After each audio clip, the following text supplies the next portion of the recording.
ये रिनिकी भूया Sharma asset collective LLC नाम की कंपनी। ये देखिए, हमने ऐसे वेबसाइट पे जाके वेरीफाई किया कि क्या ये कंपनी है। जी हां है, व्योमिंग में है। ये उसका एड्रेस है। कंपनी के पास जो पैसा है, जो तीनों मेंबर्स को बांटना है, तीनों मेंबर्स परिवार के ही हैं जहां तक हमने आपको दिखाया, वो है 5200 करोड़।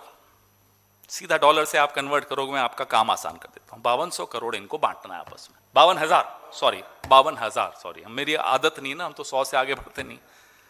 52,000 करोड़ इनको बांटना है।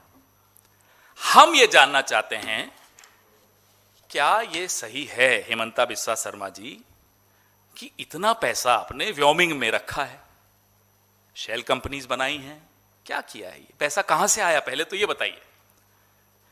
अब हमारे मन में एक सवाल आया कि ये व्योमिंग से क्यों? व्योमिंग से इसलिए, यहां टैक्स नहीं लगता।